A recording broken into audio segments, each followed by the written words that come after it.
যুদ্ধবিরতি ঘোষণার আগে ইরান ইসরায়েল যুদ্ধ পরিস্থিতির মধ্যে হঠাৎ করে ইরানের ওপর ভয়াবহ বিমান হামলা চালায় যুক্তরাষ্ট্র।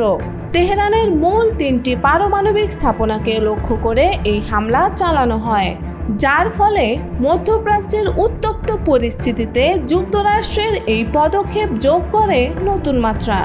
No military in the world that could have done what we did tonight.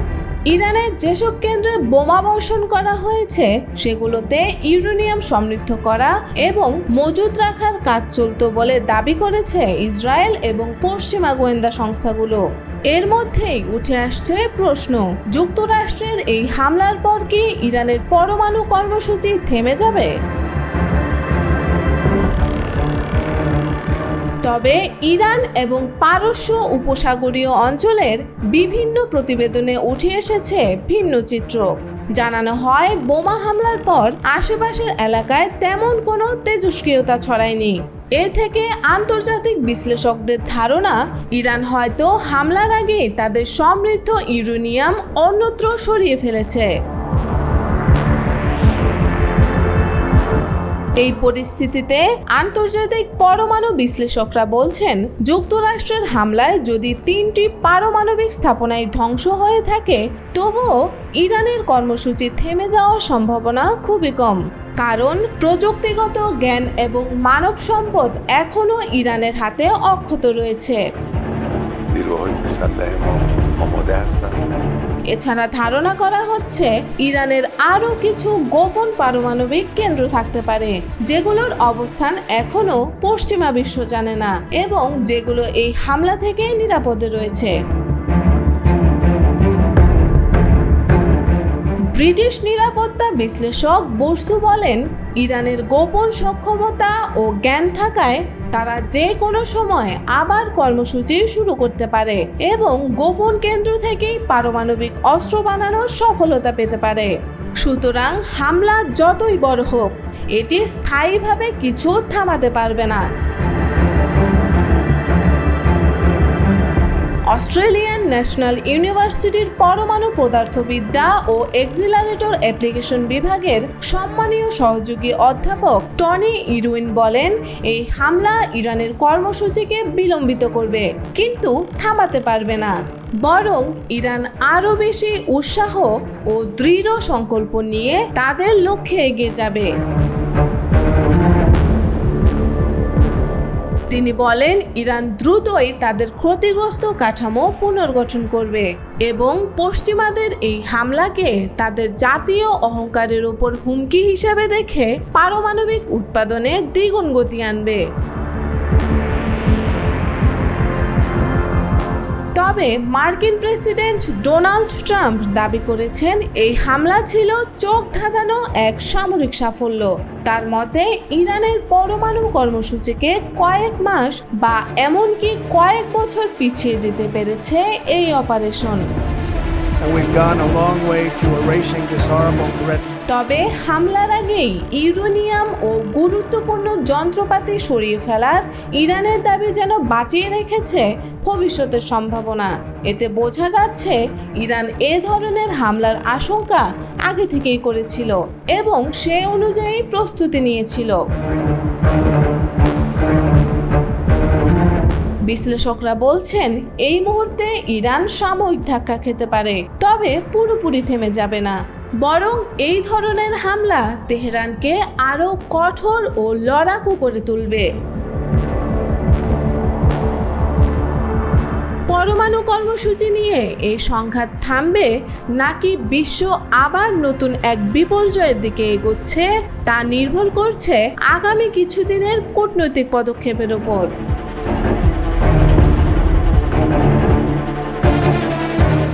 ইরানের যুক্তরাষ্ট্র ও ইসরায়েলের হামলায় তেহরানের পরমাণু কর্মসূচিকে তারা অন্তত 2 থেকে 3 বছর পেছনে ঠেলে দিয়েছে, এমনটাই দাবি করেছিল ইসরায়েল।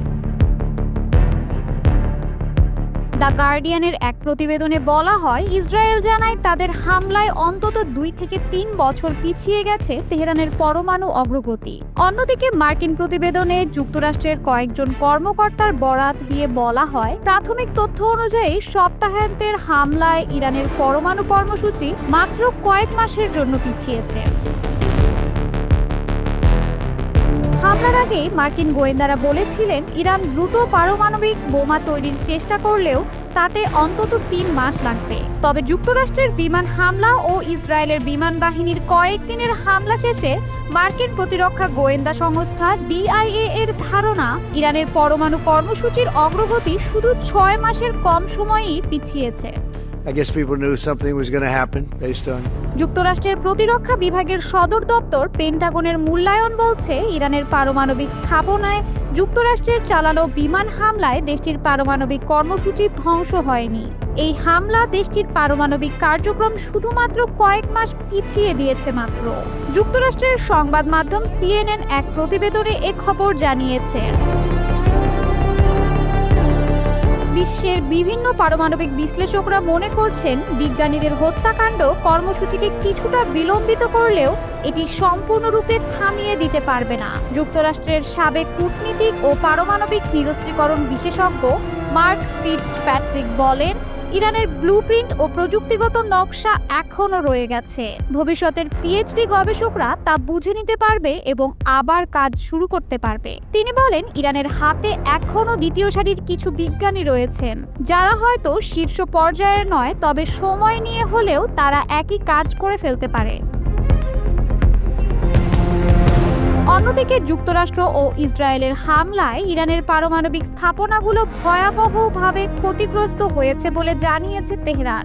ইরানের পররাষ্ট্র মন্ত্রণালয়ের মুখপাত্র ইসমাইল বাঘাই এর বরাত দিয়ে এ তথ্য প্রকাশ করেছে কাতার ভিত্তিক সংবাদ মাধ্যম আল জাজিরা। ইরানের পারমাণবিক স্থাপনাগুলোর অবস্থা সম্পর্কে জিজ্ঞাসা করা হলে ইসমাইল বাঘাই বলেন, হ্যাঁ, আমাদের পারমাণবিক স্থাপনাগুলো ভয়াবহভাবে ক্ষতিগ্রস্ত হয়েছে। তিনি আরও বলেন, এটা নিশ্চিত, কারণ এগুলোর ওপর একের পর এক হামলা হয়েছে। বাঘাই বলেন, এই বিষয়ে আমার আর কিছু বলার নেই, কারণ এটি একটি প্রযুক্তিগত বিষয়। তিনি জানান, ইরানের পরমাণু শক্তি সংস্থা ও অন্যান্য সংশ্লিষ্ট কর্তৃপক্ষ এই বিষয়টি দেখছে। এই অবস্থায় প্রশ্ন আসতেই পারে যে, প্রথমে ইরানের পরমাণু স্থাপনায় তেমন ক্ষতি হয়নি বলার পরে আবার এটি ধ্বংস হবার তথ্য কেন জানাচ্ছে ইরান? আন্তর্জাতিক বিশ্লেষকদের ধারণা, এমন ঘোষণা ইরানের কূটনৈতিক কৌশলের অংশ হওয়ার সম্ভাবনাই বেশি। ইরানের পরমাণু কার্যক্রম ট্রাম্পের নজর থেকে বাঁচতেই হয়তো এমন তথ্য প্রচার করছে বাঘাই। বিশ্লেষকদের যুক্তি, যদি ইরানের পরমাণু কেন্দ্রগুলো ধ্বংস হয়, তাহলে ইউরেনিয়ামের তেজস্ক্রিয়তার কোনো প্রভাব কেন্দ্রগুলোর আশেপাশে স্পষ্ট হতো, কিন্তু তেমন কিছুই এখনো দেখা যায়নি।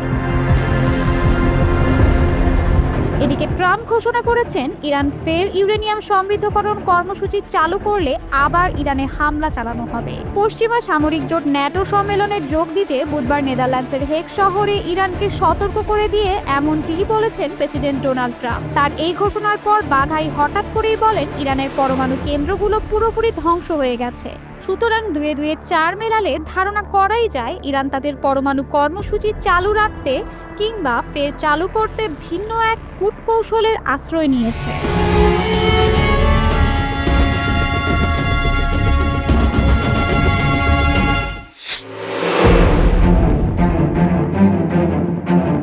ইরানে ইসরায়েলের হামলা নিয়ে তুরস্ক নিন্দার পাশাপাশি ইরানের পক্ষে থাকার অঙ্গীকার করলেও মার্কিন হামলার বিষয়ে কোনো নিন্দা জানায়নি এরদোয়ান। ইরানের পারমাণবিক স্থাপনাগুলোতে হামলার পর অনেক আঞ্চলিক শক্তির তীব্র নিন্দা জানালেও তুরস্ক সরাসরি এই হামলার নিন্দা জানায়নি। এ নিয়ে নানা প্রশ্ন উঠেছে। যুক্তরাষ্ট্র বিষয়ে কেন তুরস্ক নীরব? গত শনিবার মার্কিন প্রেসিডেন্ট ডোনাল্ড ট্রাম্প ঘোষণা করেন, যুক্তরাষ্ট্র ইরানের 3টি পারমাণবিক স্থাপনায় হামলা চালিয়েছে। তিনি বলেন, সামরিক দিক থেকে অত্যন্ত সফল এই হামলায় ইরানের পারমাণবিক স্থাপনাগুলো সম্পূর্ণভাবে ধ্বংস হয়েছে। একই সঙ্গে তিনি হুঁশিয়ারি দেন, তেহরান শান্তি স্থাপন না করলে আরও বড় হামলার মুখোমুখি হবে। হামলার কয়েক ঘন্টার মধ্যেই তুরস্কের পররাষ্ট্র মন্ত্রণালয় এক বিবৃতিতে জানান, এই হামলা অঞ্চলের নিরাপত্তা পরিবেশকে আরও অস্থিতিশীল করতে পারে, বিশ্বব্যাপী সংকটের রূপ নিতে পারে এমন আশঙ্কা প্রকাশ করে হামলার সরাসরি নিন্দা পরিহার করেছে। এর আগেও তুর্কি প্রেসিডেন্ট রিসেপ তাইয়েপ এরদোয়ান ইসরায়েলের হামলাকে ডাকাতি হিসেবে আখ্যায়িত করেছেন, কিন্তু যুক্তরাষ্ট্রের হামলার বিষয়ে সরাসরি নিন্দা জানাননি। বিশ্লেষকরা বলছেন, তুরস্ক বরাবরই কূটনৈতিক সমাধানের উপর গুরুত্ব দিয়েছে। 2010 সালে তুরস্ক ও ব্রাজিল মিলে ইরানের পারমাণবিক কর্মসূচি নিয়ন্ত্রণে একটি পারমাণবিক জ্বালানি বিনিময় চুক্তি করেছিল। নিরাপত্তা বিশেষজ্ঞরা মনে করেন, তুরস্ক ইরানের পারমাণবিক প্রতিরোধ নীতিকে বিপজ্জনক হিসেবে দেখে, তবে ইসরায়েলের হামলাগুলোকে উত্তেজনামূলক ও অপ্রয়োজনীয় বলেই মনে করে। ইরানি রাষ্ট্রীয় সংবাদ মাধ্যম নূর নিউজের তথ্য অনুযায়ী ইসরায়েলের হামলায় 13 জন থেকে ইরানের 6 শতাধিক নিহত এবং প্রায় 35 জন আহত হয়েছেন। অন্যদিকে ইসরায়েল দাবি করেছে, ইরানের পাল্টা হামলায় 25 জন নিহত এবং শতাধিক আহত হয়েছে। এরদোয়ান ইতোমধ্যে ইরান ও যুক্তরাষ্ট্রের নেতাদের সঙ্গে ফোনে যোগাযোগ করেছেন এবং উত্তেজনা প্রশমনের চেষ্টা চালিয়েছেন। তিনি ইস্তানবুলকে সম্ভাব্য শান্তি আলোচনার কেন্দ্র হিসেবে প্রস্তাব দিয়েছেন। আন্তর্জাতিক সংবাদ মাধ্যম এক্সিওস জানায়, এরদোয়ান মার্কিন ভাইস প্রেসিডেন্ট জেডি ভ্যান্স ও বিশেষ দূত স্টিভ উইটকফকে ইস্তাম্বুলে পাঠানোর জন্য ট্রাম্পকে রাজি করিয়েছেন, যেখানে ইরানের প্রতিনিধি দলের নেতৃত্ব দিবেন পররাষ্ট্রমন্ত্রী আব্বাস আরাকচি। যদিও ট্রাম্প নিজেও আলোচনায় অংশ নিতে আগ্রহী ছিলেন। তবে শেষ পর্যন্ত আলোচনাটি হয়নি, কারণ ইরানের সর্বোচ্চ নেতা আয়াতুল্লাহ আলী খামেনি চূড়ান্ত সিদ্ধান্ত দিতে পারেননি। তুরস্কের পররাষ্ট্র মন্ত্রণালয়ের সর্বশেষ বিবৃতিতে বলা হয়েছে, ইরানের পারমাণবিক কর্মসূচি নিয়ে সংকটের একমাত্র সমাধান হলো সংলাপ। তুরস্ক গঠনমূলক অবদান রাখতে প্রস্তুত। যদিও তুরস্ক ন্যাটো সদস্য, তাদের ভূরাজনৈতিক কৌশল এবং যুক্তরাষ্ট্রের সঙ্গে ঘনিষ্ঠ সম্পর্ক উভয় পক্ষের সঙ্গে আলোচনায় তাদের ভূমিকা গুরুত্বপূর্ণ করে তুলেছে। এরদোয়ান সাধারণত একপাক্ষিক অবস্থান না নিয়ে মধ্যস্থতা ও উত্তেজনা প্রশমনেই আগ্রহী থাকেন।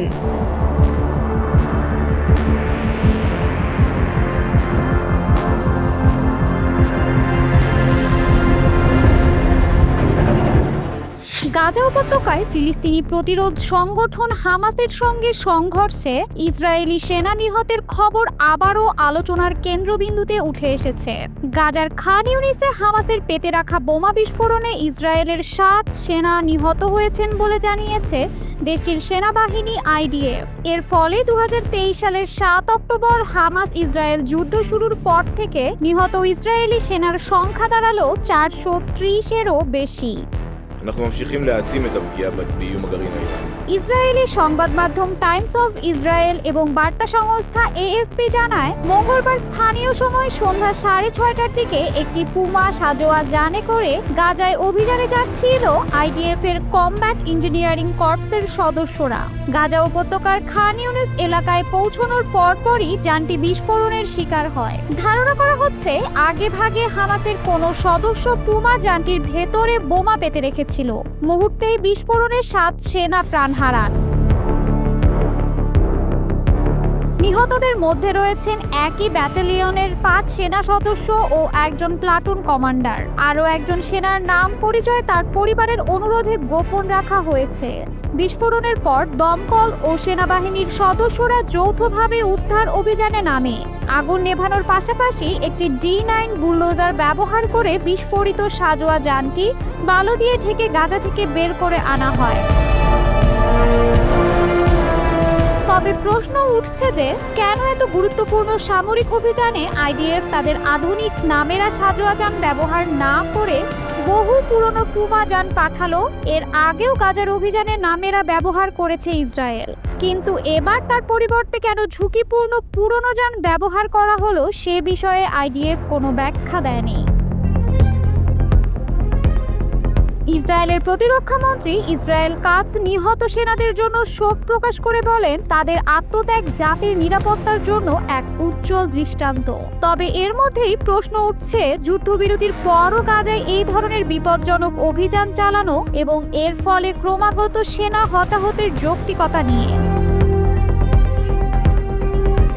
অন্যদিকে 7 অক্টোবরের সেই ভয়াবহ হামলার ক্ষত এখনো গভীরভাবে প্রভাব ফেলছে ইসরায়েলের নিরাপত্তা নীতিতে।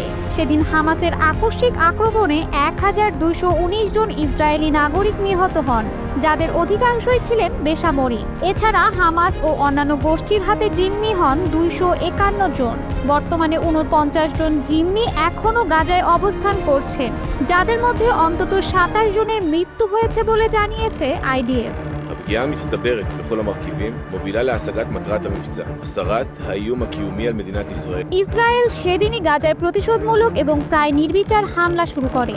গাজার স্বাস্থ্য মন্ত্রণালয়ের তথ্য মতে যুদ্ধ শুরুর পর থেকে এখন পর্যন্ত অন্তত 56,077 জন ফিলিস্তিনি নিহত হয়েছেন।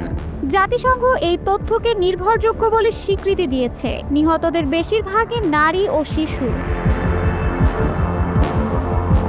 ইসরায়েলি হামলার পাশাপাশি এক ভয়াবহ মানবিক সংকটও চলছে গাজায়। মার্চ থেকে মে পর্যন্ত ত্রাণ প্রবেশ পুরোপুরি বন্ধ রেখেছে ইসরায়েল। এতে দুর্ভিক্ষের মতো পরিস্থিতি দেখা দিয়েছে গাজায়। পরবর্তীতে যুক্তরাষ্ট্রের মধ্যস্থতায় কিছু ত্রাণ প্রবেশের অনুমতি মিললেও তা এতটাই অপ্রতুল যে আন্তর্জাতিক সম্প্রদায় একে ক্ষুধার অস্ত্রীকরণ বলে সমালোচনা করেছে। মঙ্গলবার ইরানের সঙ্গে যুদ্ধবিরতিতে সম্মত হওয়ার পরই ইসরায়েলের সামরিক প্রধান ইয়াল জামির জানান, এখন সময় হয়েছে গাজার দিকে আবার নজর ফেরানোর। এই বক্তব্যের মধ্যে দেখা যায় গাজার বিভিন্ন স্থানে IDF এর হামলার নতুন ঢেউ। সবচেয়ে ভয়াবহ ঘটনাটি ঘটেছে গত মঙ্গলবার গাজার মধ্যাঞ্চলে। সেখানে একটি ত্রাণ বিতরণ কেন্দ্রে গোলাগুলির শিকার হন নিরীহ সাধারণ মানুষ। গাজার নাগরিক সুরক্ষা বিভাগের মুখপাত্র মাহমুদ বাসা জানিয়েছেন, GHF পরিচালিত ত্রাণ কেন্দ্রে ত্রাণ নিতে আসা মানুষের ওপর গুলি চালায় ইসরায়েলি সেনারা। এতে কমপক্ষে 21 জন নিহত হন। একই দিনে গাজার অন্যান্য অংশে আরও 25 ফিলিস্তিনির মৃত্যু হয়েছে ভিন্ন ভিন্ন হামলায়। এই পরিস্থিতিতে আন্তর্জাতিক মহল উদ্বিগ্ন।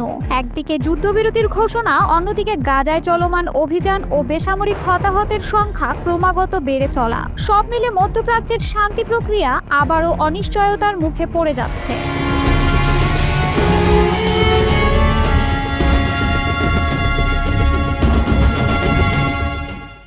মধ্যপ্রাচ্যে 2 সপ্তাহের বেশি সময় ধরে চলা উত্তাল সংঘাতের মধ্যে হঠাৎই যুদ্ধবিরতির ঘোষণা দিয়েছেন মার্কিন প্রেসিডেন্ট ডোনাল্ড ট্রাম্প। তবে সেই ঘোষণার মধ্যেই ইরান ও ইসরায়েল চালিয়েছে পাল্টাপাল্টি হামলা, যার ফলে ইসরায়েলে প্রাণ হারিয়েছেন অন্তত 3 জন। ওয়াশিংটন থেকে ট্রাম্প জানান, ইসরায়েল ও ইরান উভয়েই নাকি যুদ্ধবিরতিতে সম্মত হয়েছে। তিনি আরো বলেন, 24 ঘন্টার মধ্যেই এই যুদ্ধবিরতি কার্যকর হবে। যদিও ট্রাম্পের যুদ্ধবিরতি ঘোষণার পরও ইসরায়েল হামলা চালিয়েছে ইরানে, তেহরানও পাল্টা জবাব দিচ্ছে। ট্রাম্প মন্তব্য করেছেন, 2 দেশই যুদ্ধবিরতি লঙ্ঘন করেছে। ট্রাম্পের এই ঘোষণায় উত্তেজনা আরো বাড়িয়ে দিয়েছে।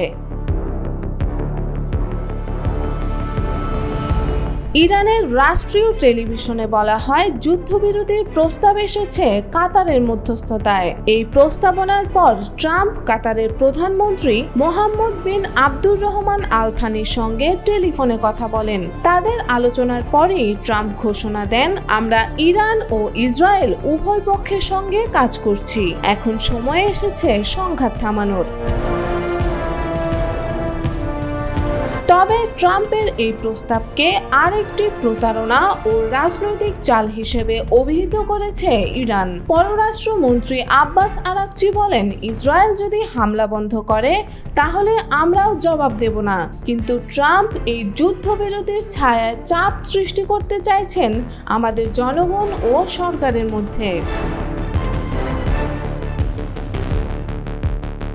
এই যুদ্ধবিরতির ঘোষণার মধ্যে মঙ্গলবার ভোরে ইরানের ক্ষেপণাস্ত্র আঘাত হানে দক্ষিণ ইসরায়েলের বীরশেবা শহরে। একটি আবাসিক ভবনে হামলায় নিহত হন 3 জন। পাল্টা জবাবে ইসরায়েলও চালায় নতুন বিমান হামলা।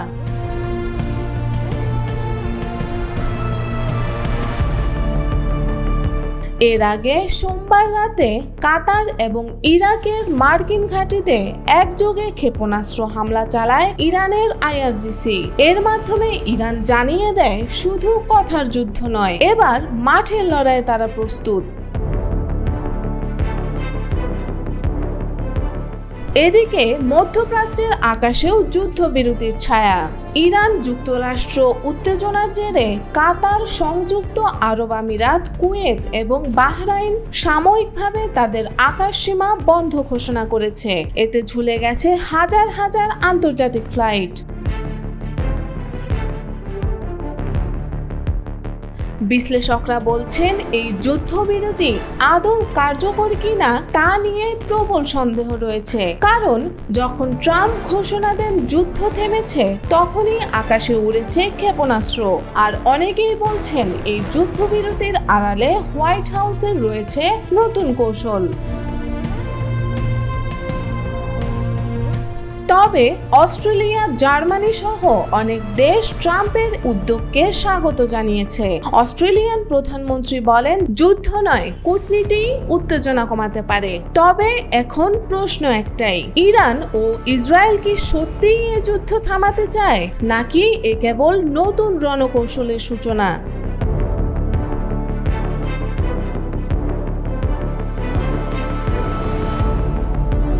ইসরায়েলকে কঠোর হুঁশিয়ারি দিয়েছেন মার্কিন প্রেসিডেন্ট ডোনাল্ড ট্রাম্প। তবে তার এই হুঁশিয়ারিকে পাত্তা না দিয়েই ইরানে হামলা চালিয়েছে ইসরায়েল।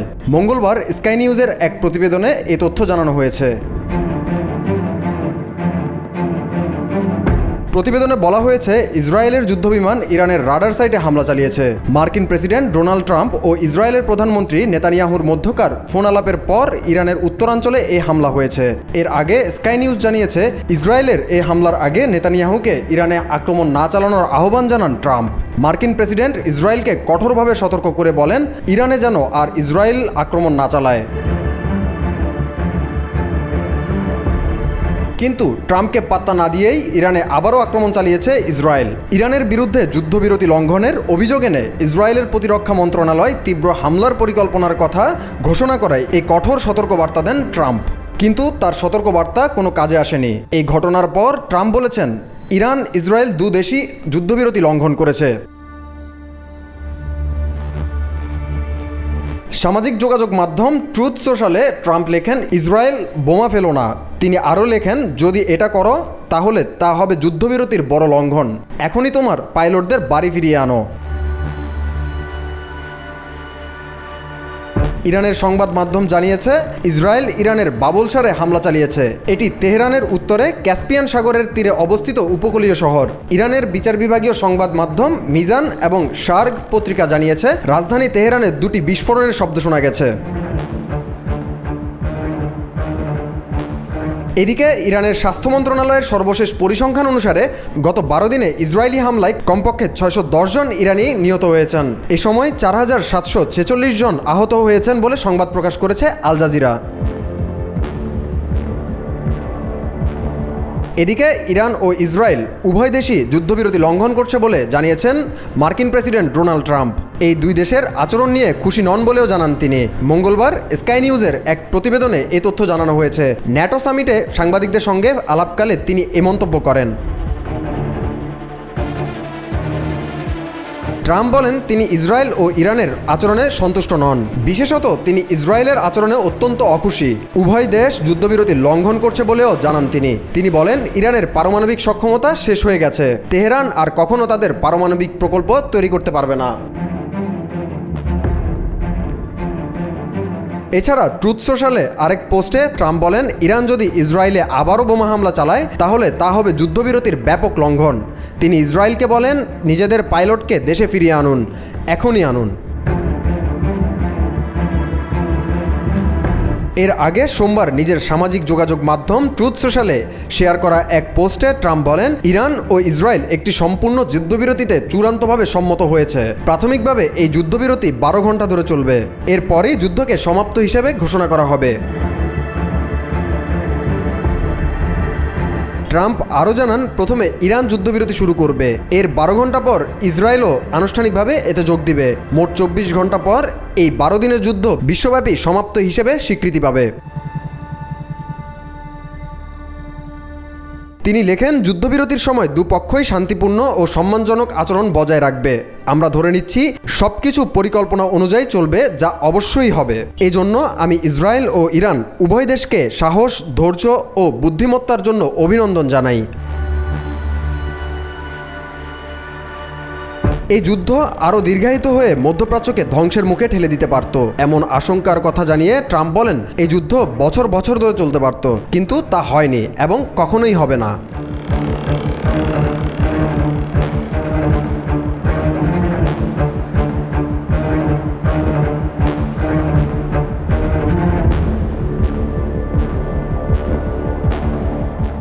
ইরানের ওপর যুদ্ধবিরতির শর্ত ভেঙে ইসরায়েল যে হামলা চালিয়েছে তাতে চরম ক্ষুব্ধ প্রতিক্রিয়া ব্যক্ত করেছেন মার্কিন প্রেসিডেন্ট ডোনাল্ড ট্রাম্প। তিনি মনে করেন এই চুক্তি লঙ্ঘনের মাধ্যমে ইসরায়েলের প্রধানমন্ত্রী নেতানিয়াহু তার সঙ্গে বিশ্বাসঘাতকতা করেছেন।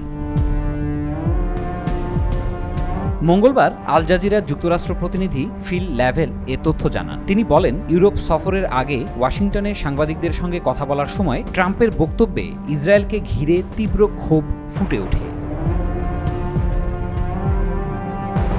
ফিল ল্যাভেসের ভাষায় ট্রাম্প ইরান ও ইসরায়েল উভয়ের প্রতি ক্ষুব্ধ ছিলেন, কিন্তু স্পষ্ট বোঝা যাচ্ছিল সবচেয়ে বেশি ক্ষোভ ছিল ইসরায়েলের প্রতি। এমনকি তিনি নেতানিয়াহুর আচরণে প্রবল বিরক্তি প্রকাশ করেন এবং সেটা বিশ্বাসঘাতকতা বলেও আভাস দেন। ট্রাম্প সাংবাদিকদের বলেন যুদ্ধবিরতির ঘোষণার কয়েক ঘন্টার মধ্যেই উভয় পক্ষ চুক্তি ভেঙেছে, এটা হতাশাজনক, কিন্তু আমি ইসরায়েলের কাছ থেকে এমনটা আশা করিনি। তিনি জানান যুদ্ধবিরতির বিষয়ে সম্মতি নিশ্চিত করতে তিনি নেতানিয়াহুর সঙ্গে টেলিফোনে কথা বলেন। এরপর ইরানকে রাজি করাতে কাতারের কূটনৈতিক সহায়তা নেওয়া হয়, কিন্তু এরপরও ইসরায়েল হামলা চালায়। এর জবাবে ইরানও সোমবার বিকেলে কাতার ও ইরাকে অবস্থিত মার্কিন সামরিক ঘাঁটি লক্ষ্য করে 13টি ক্ষেপণাস্ত্র ছুড়েছে। এই হামলা পাল্টা হামলার কয়েক ঘন্টার মধ্যেই যুদ্ধবিরতির ঘোষণা দেন প্রেসিডেন্ট ট্রাম্প। এরপর তিনি তার নিজস্ব সামাজিক যোগাযোগ মাধ্যম ট্রুথ সোশ্যালে তীব্র প্রতিক্রিয়া ব্যক্ত করে লেখেন ইসরায়েল বোমা ফেলা একদম বন্ধ করুন। যদি আপনারা এটা বন্ধ না করেন তাহলে তা হবে যুদ্ধবিরতির গুরুতর লঙ্ঘন। এখনই এই মুহূর্তে নিজেদের পাইলটদের ফিরিয়ে আনুন।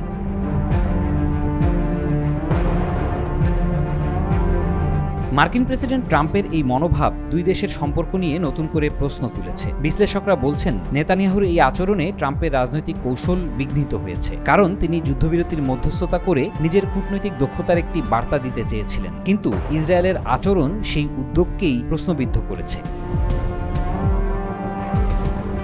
এই অবস্থাকে রাজনৈতিক ও সামরিক বিশ্লেষকরা দেখছেন মধ্যপ্রাচ্যে মার্কিন নেতৃত্বাধীন কৌশলের জন্য একটি বড় ধাক্কা হিসেবে। সেই সঙ্গে ইসরায়েলের অভ্যন্তরীণ রাজনীতি এবং নেতানিয়াহুর রাজনৈতিক অবস্থান নিয়েও নতুন করে সমালোচনা শুরু হয়েছে। আন্তর্জাতিক কূটনৈতিক পরিমণ্ডলে ট্রাম্পের এই ক্ষোভ এবং নেতানিয়াহুর ওপর বিশ্বাস ভঙ্গের অভিযোগ এখন আলোচনার কেন্দ্রবিন্দুতে। পরিস্থিতি কূটনৈতিক সম্পর্ককে কতটা প্রভাবিত করবে তা সময়ই বলে দেবে। এদিকে যুদ্ধবিরতির জন্য মার্কিন প্রেসিডেন্ট ডোনাল্ড ট্রাম্প মিনতি করেছেন বলে দাবি করেছে ইরান। দেশটির রাষ্ট্রীয় টেলিভিশন চ্যানেল IRINNA এই দাবি করা হচ্ছে। কাতারে মার্কিন সামরিক ঘাঁটিতে ইরানের সফল হামলার পর ইসরায়েলের উপর জোর করে যুদ্ধবিরতি চাপিয়ে দেওয়া হয়েছে বলে সম্প্রচার মাধ্যমটি জানায়।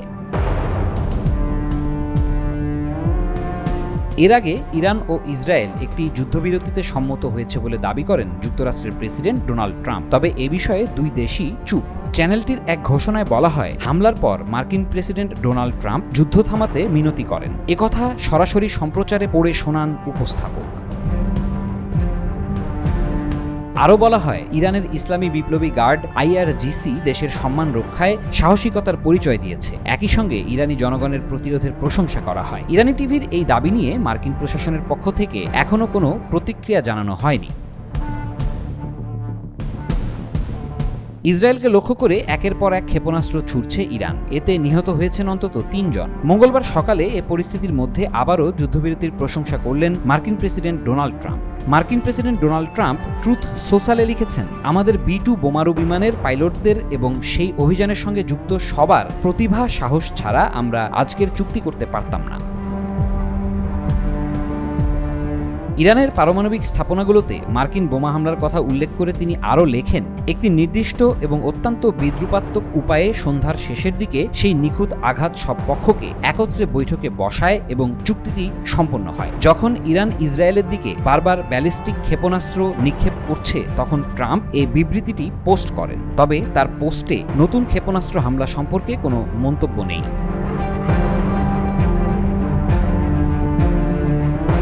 ভারত, চীন, রাশিয়া নেতৃত্বাধীন জোট ব্রিক্স ইরানের পক্ষে অবস্থান নিয়েছে। পাশাপাশি ইরানের বিরুদ্ধে ইসরায়েল ও যুক্তরাষ্ট্রের সামরিক হামলার তীব্র নিন্দা জানিয়ে বিবৃতি দিয়েছে এ জোট। এমন খবরই প্রকাশ করেছে জনপ্রিয় গণমাধ্যম আল জাজিরা।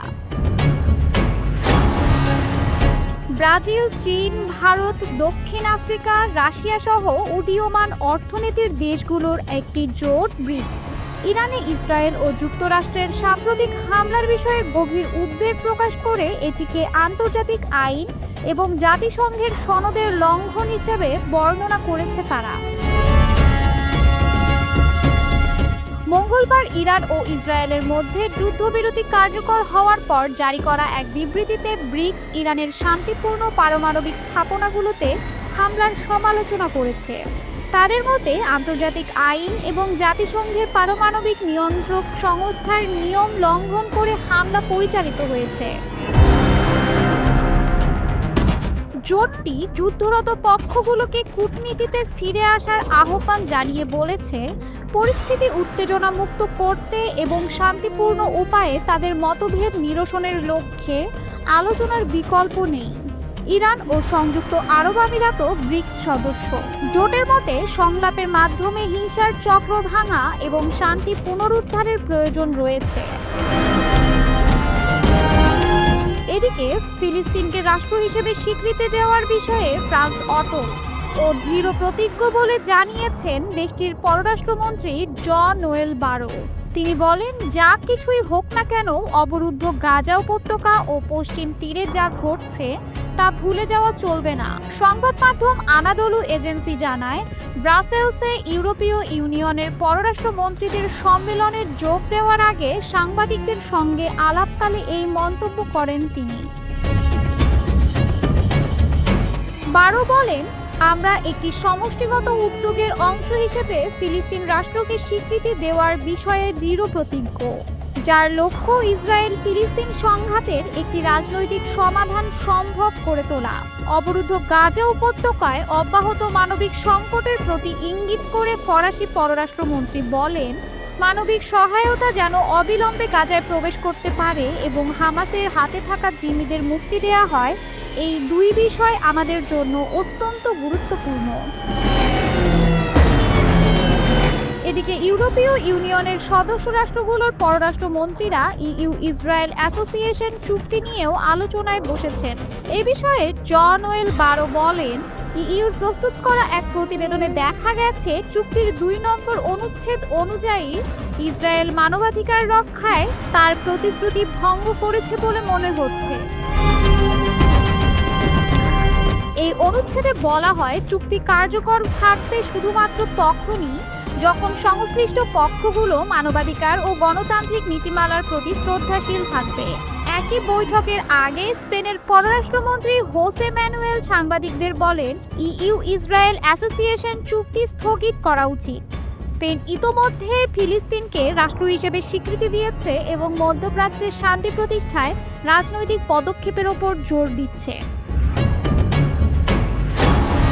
ফ্রান্সের মতো একটি প্রভাবশালী রাষ্ট্র যখন ফিলিস্তিনকে স্বীকৃতি দেওয়ার ঘোষণা দেয়, তা শুধু প্রতীকী অবস্থান নয়, বরং আন্তর্জাতিক কূটনীতিতে এক গুরুত্বপূর্ণ বার্তা। ইউরোপীয় ইউনিয়ন কাউন্সিলের কাছে ইসরায়েলের সঙ্গে থাকা সম্পর্ক চুক্তি তাৎক্ষণিকভাবে স্থগিত করার আহ্বান জানাবেন স্পেনের পররাষ্ট্রমন্ত্রী হোসে ম্যানুয়েল আলভারেস। সোমবার স্পেনের সাংবাদিকদের এ তথ্য জানান তিনি বলেন, গাজায় মানবাধিকার লঙ্ঘনের প্রতিবাদে এই সিদ্ধান্ত প্রয়োজন। এছাড়া তিনি জানান, ইউরোপীয় কাউন্সিলকে তিনি অনুরোধ করবেন যেন ইসরায়েলে অস্ত্র বিক্রির ওপর নিষেধাজ্ঞা আরোপ করা হয়। পাশাপাশি যে বা যারা দ্বিরাষ্ট্র সমাধানকে ক্ষতিগ্রস্ত করছেন তাদের উপর নিষেধাজ্ঞা চাইবেন তিনি। ইরানের পররাষ্ট্র স্থাপনায় যুক্তরাষ্ট্রের হামলার পর পরিস্থিতি আরও উত্তপ্ত হয়ে উঠেছে। ইরানের সর্বোচ্চ নেতা আয়াতুল্লাহ আলী খামেনি প্রথমবারের মতো মুখ খুলে বলেছেন, আমরা ইসরায়েলি শত্রুর কঠোর শাস্তি নিশ্চিত করব। তিনি যুক্তরাষ্ট্রকে এ বিষয়ে সতর্ক করেছেন। অন্যদিকে ইরানে হামলার বিষয়ে হোয়াইট হাউস জানিয়েছে, ইসরায়েলের সঙ্গে পূর্বেই সমন্বয় ছিল।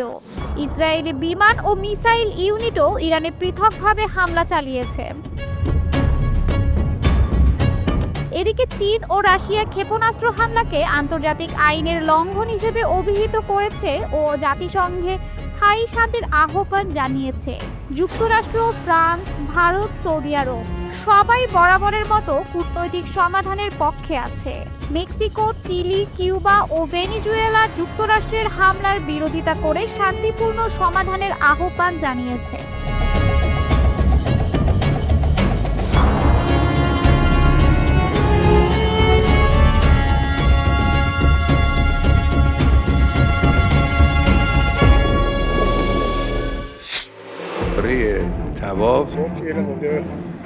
ইরানে বড় ধরনের নিরাপত্তা অভিযান চলছে। দেশটির সামরিক বাহিনী জানিয়েছে, ইসরায়েলের হয়ে কাজ করার অভিযোগে ইতোমধ্যে 700 জন ভাড়াটে সৈনিককে গ্রেপ্তার করা হয়েছে। বুধবার সকালে স্কাই নিউজ জানিয়েছে, ইরানের সামরিক ও গোয়েন্দা বাহিনী গত 12 দিনে এই বিপুল সংখ্যক ব্যক্তিকে আটক করেছে। সরকারি সংবাদ মাধ্যম ফার্স নিউজ ও নূর নিউজ এজেন্সি দাবি করছে, এদের প্রত্যেকেই ইসরায়েলি গুপ্তচর নেটওয়ার্কের সদস্য। ফার্স নিউজ জানিয়েছে, যুদ্ধ শুরু হওয়ার পর ইসরায়েলি বাহিনী নানা রকম কৌশলে ইরানের ভেতরে সক্রিয় থাকার চেষ্টা করছিল। তাদের মধ্যে কেউ কেউ ড্রোন নিয়ন্ত্রণে পারদর্শী, কেউ আবার বিস্ফোরক পরিবহন ও লক্ষ্য নির্ধারণে নিয়োজিত ছিল। সেনাবাহিনীর বরাতে জানানো হয়েছে, শুধুমাত্র গত 12 দিনেই প্রায় 10,000 ড্রোন জব্দ করা হয়েছে। এই ড্রোনগুলো বিস্ফোরক বহনে সক্ষম এবং সেগুলো একযোগে ব্যবহার করা হলে ইরানের ভেতরে বড় ধরনের ক্ষয়ক্ষতি হতো বলেই মনে করছেন নিরাপত্তা বিশ্লেষকরা। তবে এই গ্রেপ্তার হওয়া ব্যক্তিদের পরিচয় এখনো প্রকাশ করেনি ইরান। নিরাপত্তার স্বার্থে তদন্ত গোপন রাখা হচ্ছে বলে জানিয়েছে দেশটির কর্তৃপক্ষ। ফার্স নিউজ দাবি করেছে, এদের অনেকেই মধ্যপ্রাচ্যের বিভিন্ন দেশের পাসপোর্ট ব্যবহার করেছিলেন এবং পূর্ব থেকেই প্রশিক্ষণপ্রাপ্ত। ইরানের সংসদ ইতোমধ্যে এ ঘটনার নিরাপত্তা ও পরমাণু কর্মসূচিকে ঘিরে আরও কড়াকড়ি আরোপ করেছে।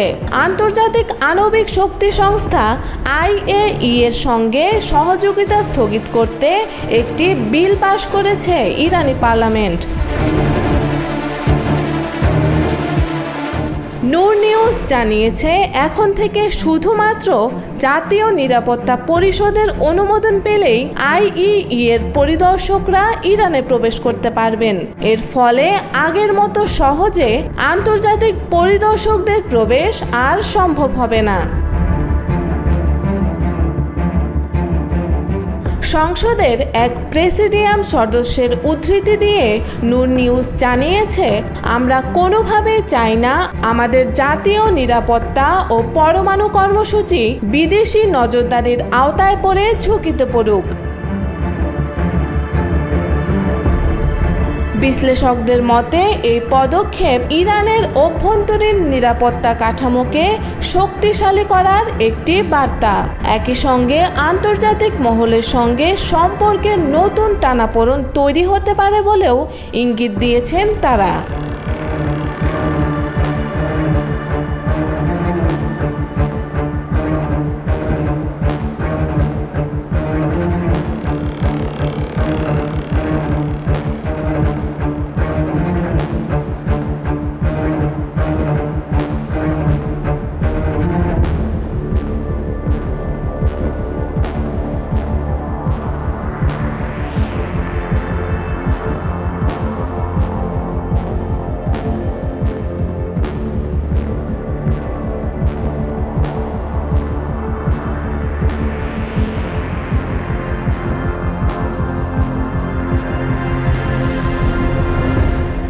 যুক্তরাষ্ট্রের বিমান হামলায় ইরানের পারমাণবিক স্থাপনাগুলো পুরোপুরি ধ্বংস হয়নি বলে জানিয়েছে মার্কিন প্রতিরক্ষা গোয়েন্দা সংস্থা ডিআইএ। পেন্টাগনের গোপন বিশ্লেষণে উঠে এসেছে, ইরানের পারমাণবিক কর্মসূচি কিছুটা ক্ষতিগ্রস্ত হলেও তা স্থায়ী নয়, কেবল 6 থেকে 9 মাসের জন্য পিছিয়ে যেতে পারে। এদিকে মার্কিন হামলায় ইরানের তেমন কোনো ক্ষতি হয়নি এমন সংবাদ প্রকাশের কারণে দুটি গণমাধ্যমের উপর তীব্র ক্ষোভ প্রকাশ করেছেন ডোনাল্ড ট্রাম্প। বুধবার ব্রিটিশ সংবাদ মাধ্যম দ্য গার্ডিয়ানে প্রকাশিত এক প্রতিবেদনে বলা হয়েছে, ডিআইএর তথ্য অনুযায়ী ইরানের পারমাণবিক স্থাপনার তেমন কোনো ক্ষতি করতে পারেনি যুক্তরাষ্ট্রের বাংকার ব্লাস্টার। ইরান ইসরায়েল সংঘাতের মধ্যে গত সপ্তাহে ইরানের 3টি গুরুত্বপূর্ণ পারমাণবিক কেন্দ্রে বাংকার ব্লাস্টার বোমা নিক্ষেপ করে যুক্তরাষ্ট্র। পরমাণু স্থাপনাগুলো হলো নাতানজ, ফোর্দো ও ইস্পাহান। হামলার পর মার্কিন প্রেসিডেন্ট ডোনাল্ড ট্রাম্প দাবি করেছিলেন, ইরানের পারমাণবিক সক্ষমতা সম্পূর্ণ ধ্বংস করা হয়েছে। তবে পেন্টাগনের প্রতিবেদনে উঠে এলো নতুন তথ্য। সংস্থাটি জানায়, মাটির নিচে থাকা ইরানের গবেষণা ল্যাব ও সেন্ট্রিফিউজ ইউনিটগুলো আংশিক ক্ষতিগ্রস্ত হলেও এগুলোর অধিকাংশই আবার চালু করার মতো অবস্থায় রয়েছে। এই হামলা ইরানের কার্যক্রমে মাত্র কয়েক মাস পিছিয়ে যেতে পারে। গোয়েন্দা প্রতিবেদন অনুযায়ী হামলার আগেই ইরান তাদের অধিকাংশ ইউরেনিয়াম নিরাপদ স্থানে সরিয়ে নেয়, ফলে স্থায়ী কোনো ক্ষতি হয়নি। এর আগে গত রোববার মার্কিন ভাইস প্রেসিডেন্ট জেডি ভ্যান্স বলেন, আমরা জানি না ইরানের সমৃদ্ধ ইউরেনিয়াম বর্তমানে কোথায় রাখা হয়েছে। আমরা আগামী সপ্তাহগুলোতে তা বের করার চেষ্টা করব। অন্যদিকে আন্তর্জাতিক পারমাণবিক শক্তি সংস্থার প্রধান রাফায়েল গ্রোসি বলেছেন, আমরা 400 কেজি 60% সমৃদ্ধ ইউরেনিয়ামের কোনো হিসাব রাখতে পারছি না। অবশ্য মার্কিন প্রতিরক্ষা মন্ত্রী পিট হেগসেথ দাবি করেন, সফল হামলায় স্থাপনাগুলো চূর্ণ বিচূর্ণ হয়েছে। তবে জয়েন্ট চিফস অফ স্টাফের প্রধান জেনারেল ড্যান কেইন বলেন, 3টি কেন্দ্রই আঘাতপ্রাপ্ত হয়েছে, তবে সম্পূর্ণ ধ্বংস হয়েছে এমন কথা এখনই বলা সম্ভব নয়। চূড়ান্ত মূল্যায়ন এখনো আসেনি। এদিকে ডিআইএ এর প্রতিবেদন ফাঁস হওয়ার পর white house press secretary Caroline Leavitt এক বিবৃতিতে বলেছেন, এই তথাকথিত প্রতিবেদন ফাঁস করে প্রেসিডেন্ট ট্রাম্প এবং আমাদের সাহসী পাইলটদের সুনাম ক্ষুণ্ণ করার চেষ্টা চলছে। হোয়াইট হাউস এ বিষয়ে কোনো আনুষ্ঠানিক মন্তব্য না করলেও কংগ্রেসে ক্ষোভ তৈরি হয়েছে। ডেমোক্র্যাট সিনেটররা বলেছেন, কোটি কোটি ডলারের সামরিক অভিযান চালিয়ে যদি কেবল সময় কেনা হয়, তবে এটি সামরিক কৌশলের ব্যর্থতা। অন্যদিকে ইরানের পক্ষ থেকে জানানো হয়েছে, আমরা ভয় পাইনি, যত দ্রুত সম্ভব আমরা পারমাণবিক প্রকল্প আবার চালু করব। ইরানি কর্মকর্তারা এটিকে রাজনৈতিক শো বলেও মন্তব্য করেছেন। বিশ্লেষকরা বলছেন এই হামলা কৌশলগত নয়, বরং কূটনৈতিক চাপে রাখার একটি প্রচেষ্টা মাত্র। ভবিষ্যতে যদি ইরান চায় তবে কয়েক মাসের মধ্যেই তারা পুরনো সক্ষমতা ফিরে পেতে পারে। এদিকে মার্কিন প্রেসিডেন্ট ডোনাল্ড ট্রাম্প সিএনএন ও নিউ ইয়র্ক টাইমসের বিরুদ্ধে ক্ষোভ প্রকাশ করেছেন। তিনি দাবি করেছেন সংবাদ মাধ্যম দুটি ভুয়া নিউজ প্রকাশ করেছে। মার্কিন হামলায় ইরানের 3টি পারমাণবিক স্থাপনায় উল্লেখযোগ্য ক্ষতি হয়নি বলে সংবাদ প্রকাশের জেরে ট্রাম্প ক্ষোভ প্রকাশ করেন বলে জানিয়েছে ফক্স নিউজ। ট্রাম্প ট্রুথ সোশ্যালে লিখেছেন, সিএনএন ও নিউ ইয়র্ক টাইমস একসঙ্গে মিলে ইতিহাসের সবচেয়ে সফল সামরিক হামলাগুলোর একটিকে হেয় করার চেষ্টা করছে। ইরানের পারমাণবিক স্থাপনাগুলো সম্পূর্ণরূপে ধ্বংস হয়ে গেছে। নিউ ইয়র্ক টাইমস ও সিএনএন দুটি জনগণের কাছে সমালোচিত হচ্ছে। সিএনএনের একটি রিপোর্টের নাম প্রকাশে অনিচ্ছুক সূত্রের বরাতে বলা হয়েছে, ট্রাম্পের নির্দেশিত হামলাগুলো তেহরানের পারমাণবিক কর্মসূচি পুনরায় চালু করার ক্ষমতাকে গুরুতরভাবে ক্ষতিগ্রস্ত করতে পারেনি।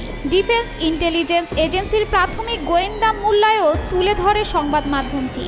সেই গোয়েন্দা তথ্যে দাবি করা হয় ইরানের পারমাণবিক কর্মসূচি 1 বছরেরও কম সময়ে পুনরায় চালু হতে পারে।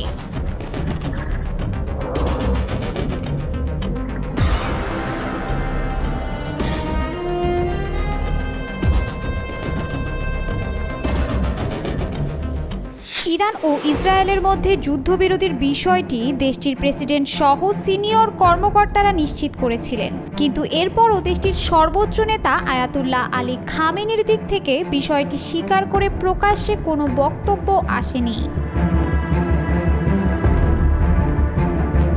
মূলত দেশটির কোনো বিষয়ে আয়াতুল্লাহ আলী খামেনির বক্তব্যই শেষ কথা। তাই যুদ্ধবিরতির বিষয়ে ইরানিদের মধ্যে এখনও শঙ্কা রয়েছে। আন্তর্জাতিকভাবেও নজর দেওয়া হচ্ছে খামেনি এ বিষয়ে কখন কথা বলবেন। খামেনি তেহরানে তার নিয়মিত বাসভবনে অবস্থান না করে নিরাপদ বাংকারে অবস্থান করছেন এমন খবর আগেই এসেছে, যদিও তা তেহরান নিশ্চিত করেনি। সবশেষ 18 জুন তার রেকর্ড করা একটি ভিডিও বার্তা টেলিভিশনে প্রচার হয়েছে। ওই ভাষণে তিনি নিঃশর্ত আত্মসমর্পণ করতে ডোনাল্ড ট্রাম্প যে আহ্বান জানিয়েছিলেন তা প্রত্যাখ্যান করেছিলেন। ভিডিওটি ছিল পূর্ব রেকর্ডকৃত। সোমবার রাতে মার্কিন প্রেসিডেন্ট ডোনাল্ড ট্রাম্প ইরান ও ইসরায়েলের যুদ্ধবিরতিতে সম্মত হওয়ার বিষয়টি ঘোষণা করেন। পরের দিন ইরান ও ইসরায়েলের দিক থেকে যুদ্ধবিরতির বিষয়টি নিশ্চিত করা হয়। পরে ইরান ও ইসরায়েল দুই দেশই যুদ্ধবিরতি লঙ্ঘনের অভিযোগ তোলে। ইসরায়েলের ওপর হতাশা ও বিরক্তি প্রকাশ করেন ট্রাম্প। তবে আয়াতুল্লাহ আলী খামেনি এ বিষয়ে এখনও নীরব। তাহলে কোথায় রয়েছেন ইরানের সর্বোচ্চ এই ধর্মীয় নেতা? এই প্রশ্ন এখন আন্তর্জাতিক গণমাধ্যমগুলোতেও দেখা যাচ্ছে। খামেনি কি সত্যিই লুকিয়ে রয়েছেন, নাকি নতুন কোনো বার্তা নিয়ে বিশ্বের সামনে হাজির হবেন, তা নিয়েও চলছে জল্পনা কল্পনা। এদিকে আল জাজিরার এক প্রতিবেদনে বলা হয়, ইসরায়েলের সঙ্গে যুদ্ধবিরতি হলেও আয়াতুল্লাহ আলী খামেনির বিপদ কাটেনি। এবার নিজ জাতির ক্ষোভ সামাল দিতে হবে তাকে। যদি তা সম্ভব না হয় তবে ইসরায়েলের আরও একটি লক্ষ্য অর্জিত হতে চলেছে। আল জাজিরার প্রতিবেদনে বলা হয়, মার্কিন প্রেসিডেন্ট ডোনাল্ড ট্রাম্পের হস্তক্ষেপে ইরান ও ইসরায়েলের মধ্যে যুদ্ধবিরতি ঘোষণা সত্ত্বেও আয়াতুল্লাহ আলী খামেনি পতনের ব্যাপক চাপে রয়েছেন। দেশের অভ্যন্তরে ছাড়াও প্রবাসী ইরানিদের বড় একটি অংশ খামেনি বিরোধী বিক্ষোভে নামার প্রস্তুতি নিচ্ছে। বিশেষ করে যুক্তরাষ্ট্রে বসবাসরত অনেক ইরানি বিশ্বাস করেন 5 দশক ধরে ধর্মীয় শাসনের অধীনে থাকা তাদের মাতৃভূমিতে এখন শাসন পরিবর্তনের সময় এসেছে। লস অ্যাঞ্জেলেসের একটি ইরানি পাড়ায় মুদি দোকানের মালিক মোহাম্মদ গাফারি এএফপি নিউজ এজেন্সিকে বলেন, তিনি তার আত্মীয়দের জন্য উদ্বিগ্ন হলেও তার জন্মভূমিতে বড় গণজোয়ার আশা করেন। তিনি চান এর মাধ্যমে শাসন পরিবর্তন হোক। এই প্রবাসী 1979 সালের বিপ্লবের আগে বিদেশে পড়াশোনার জন্য দেশ ছাড়েন। এরপর ইরানের পরবর্তী রাজনৈতিক পরিস্থিতির ফলে আর কখনো দেশে ফিরে যাননি। ইরানের ধর্মীয় নেতৃত্বকে উৎখাতের যে কোনো আলোচনা লস অ্যাঞ্জেলেস এলাকায় দৃঢ়ভাবে প্রতিধ্বনিত হয়। এএফপির মতে প্রায় 2 লাখ ইরানি আমেরিকান বাস করেন এখানে। খামেনির পতনের ডাক এলেই এখানকার রাস্তা স্লোগানে প্রকম্পিত হয়।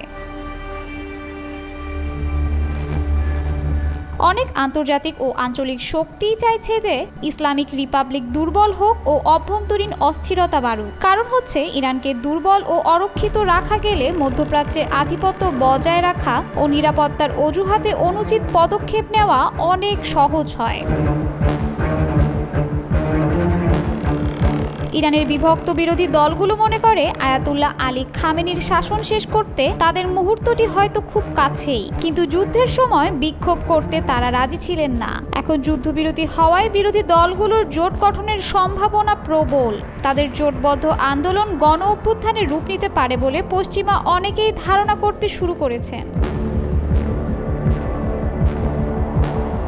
এ ধরনের বিদ্রোহ অদূর নাকি আসন্ন তা বিতর্কের বিষয়। প্রয়াত শাহের পুত্র রেজা পাহলভি যুদ্ধের শুরুতে মিডিয়ায় সাক্ষাৎ করে বলেছেন তিনি একটি রাজনৈতিক পরিবর্তনের নেতৃত্ব দিতে চান। 4 দশকের মধ্যে ইসলামী প্রজাতন্ত্রকে উৎখাতের এটি সেরা সুযোগ বলে ঘোষণা করেছেন এবং বলেছেন এটি আমাদের মুহূর্ত।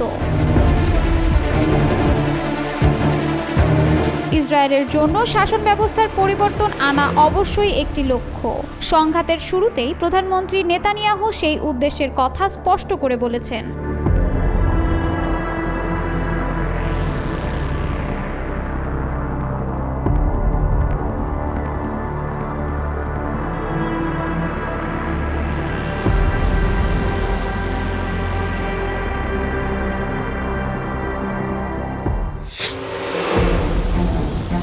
ইরানের ধারাবাহিক ক্ষেপণাস্ত্র ও ড্রোন হামলায় চরম ক্ষয়ক্ষতির মুখে পড়েছে ইসরায়েল। হামলার মাত্রা এতটাই প্রবল ছিল যে দেশটির প্রায় 39,000 মানুষ ইতোমধ্যে সরকারকে ক্ষতিপূরণ দেওয়ার আবেদন জমা দিয়েছেন।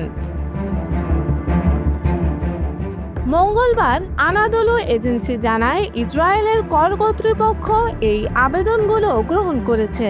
ইরানি হামলার ক্ষতিগ্রস্তদের জন্য একটি বিশেষ ক্ষতিপূরণ তহবিল গঠন করা হয়েছে, যেখানে ঘরবাড়ি, যানবাহন, যন্ত্রপাতি ও অন্যান্য ব্যক্তিগত সম্পদের ক্ষতির জন্য ক্ষতিপূরণ চাওয়া হচ্ছে। সংখ্যা বিশ্লেষণ করলে দেখা যায় এ পর্যন্ত 30,809টি আবেদন জমা পড়েছে ভবনের ক্ষতি বাবদ, 3,713টি যানবাহনের ক্ষতির কারণে এবং আরও 4,085টি যন্ত্রপাতি ও বিভিন্ন সামগ্রীর ক্ষতির অভিযোগে। এই দাবিগুলোর বেশিরভাগই জমা পড়েছে ইসরায়েলের রাজধানী তেল আবিব থেকে। স্থানীয় ওয়েবসাইট বেহাতই হারেদিম জানায় শুধু তেল আবিবে 24,932টি আবেদন জমা হয়েছে। দক্ষিণাঞ্চলের শহর আশকেলনে জমা পড়েছে আরও 10,793টি আবেদন। এই পরিস্থিতি ইসরায়েলের সরকারের ওপর তীব্র চাপ তৈরি করেছে। যদিও এখন পর্যন্ত ক্ষতিপূরণের নির্দিষ্ট অঙ্ক বা বরাদ্দ কত হবে তা জানায়নি কর্তৃপক্ষ।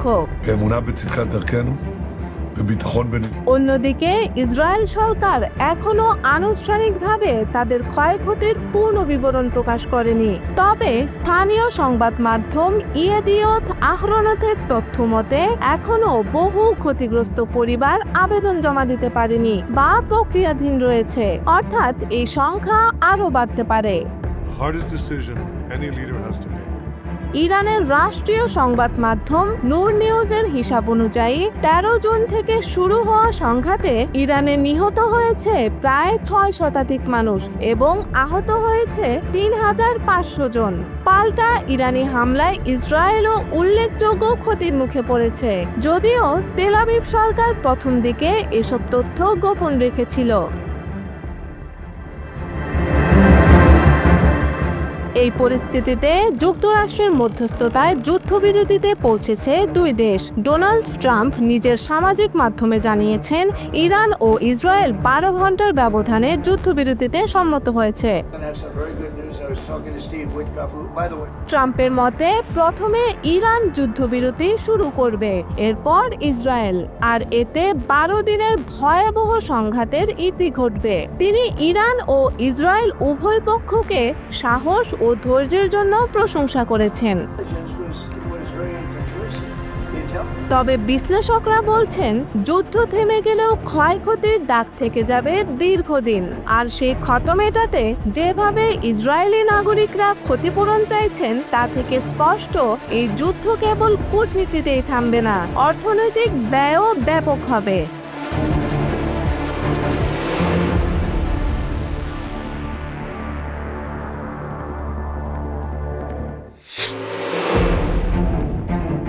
ইরানের পরমাণু কর্মসূচি থামাতে গিয়ে দেশটির শীর্ষস্থানীয় পরমাণু বিজ্ঞানীদের হত্যা করেছে ইসরায়েল, এমনটাই দাবি করেছে তেল আবিব।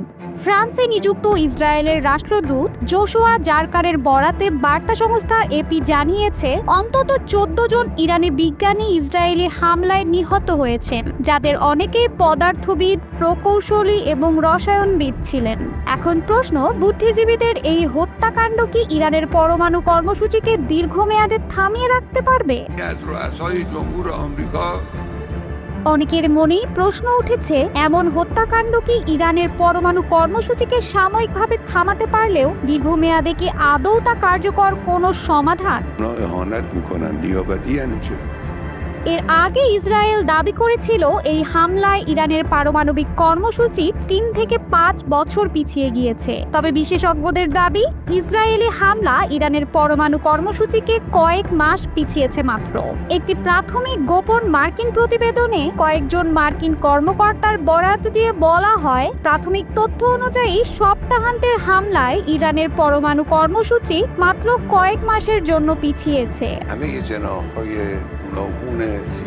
হামলার আগেই মার্কিন গোয়েন্দারা বলেছিলেন, ইরান দ্রুত পারমাণবিক বোমা তৈরির চেষ্টা করলেও তাতে অন্তত 3 মাস লাগবে। তবে যুক্তরাষ্ট্রের বিমান হামলা ও ইসরায়েলের বিমান বাহিনীর কয়েকদিনের হামলা শেষে মার্কিন প্রতিরক্ষা গোয়েন্দা সংস্থা DIA এর ধারণা, ইরানের পরমাণু কর্মসূচির অগ্রগতি শুধু 6 মাসের কম সময়েই পিছিয়েছে। مثل بعضی از سالهای قبل که راه انداختن جوابشون رو خود ملت ایران ইসরায়েলের ভাষ্যমতে নিহত বিজ্ঞানীদের মধ্যে অনেকেই সরাসরি পারমাণবিক অস্ত্র তৈরির প্রকল্পে জড়িত ছিলেন। তাদের হত্যার উদ্দেশ্য শুধু কর্মসূচিকে পিছিয়ে দেয়া নয়, বরং উত্তরসূরি তরুণ বিজ্ঞানীদের ভয় দেখিয়ে এই প্রকল্পে যোগদান নিরুৎসাহিত করা। রাষ্ট্রদূত জারকা বলেন, যারা ভবিষ্যতে এই প্রকল্পে কাজ করতে চাইবে তারা এখন দুবার ভাববে। তবে এই কৌশল কতটা সফল হবে তা নিয়ে বিশ্লেষকদের মধ্যে রয়েছে দ্বিমত।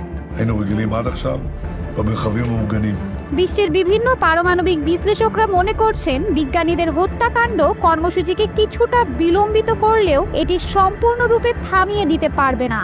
যুক্তরাষ্ট্রের সাবেক কূটনীতিক এবং পারমাণবিক নিরস্ত্রীকরণ বিশেষজ্ঞ মার্ক ফিটজপ্যাট্রিক বলেন, ইরানের ব্লুপ্রিন্ট ও প্রযুক্তিগত নকশা এখনও রয়ে গেছে। ভবিষ্যতের PhD গবেষকরা তা বুঝে নিতে পারবে এবং আবার কাজ শুরু করতে পারবে। তিনি বলেন, ইরানের হাতে এখনও দ্বিতীয় সারির কিছু বিজ্ঞানী রয়েছে, যারা হয়তো শীর্ষ পর্যায়ের নয়, তবে সময় নিয়ে হলেও তারা একই কাজ করে ফেলতে পারে। আন্তর্জাতিক বিশেষজ্ঞদের একাংশ মনে করেন, ইরানের পরমাণু কর্মসূচি শুধু কিছু বিজ্ঞানীর উপর নির্ভরশীল নয়, বরং এটি একটি রাষ্ট্রীয় ও প্রাতিষ্ঠানিক কাঠামোর মধ্যে গড়ে ওঠা বিশাল মেশিন, যা কোনো একটি অংশ বাদ গেলেও নতুন অংশ দিয়ে আবার সক্রিয় হয়ে উঠতে পারে। বিশেষত যদি ইউরেনিয়ামের মতো মূল উপাদান হাতে থাকে, তাহলে পরমাণু অস্ত্র তৈরি তুলনামূলকভাবে সহজ হয়ে যায়। রাশিয়ান পারমাণবিক বিশ্লেষক পাভেল পটভিক বলেন, ইরানের মূল সমস্যা এখন বিজ্ঞানীদের মৃত্যু নয়, বরং সমৃদ্ধ ইউরেনিয়ামের মজুদ ধ্বংস হয়েছে কিনা সেটাই নির্ধারণ করবে কর্মসূচি কতদূর থেমেছে। তার মতে, বিজ্ঞানীদের হত্যা শুধু মানুষকে ভয় দেখানোর কৌশল, যেটি অতি দুর্বল ও বিপজ্জনক কৌশল হিসেবে বিবেচিত। এই হত্যাকাণ্ডের নৈতিক ও আইনি দিক নিয়েও উঠছে প্রশ্ন। আন্তর্জাতিক মানবাধিকার আইনে বেসামরিক নাগরিকদের হত্যা নিষিদ্ধ।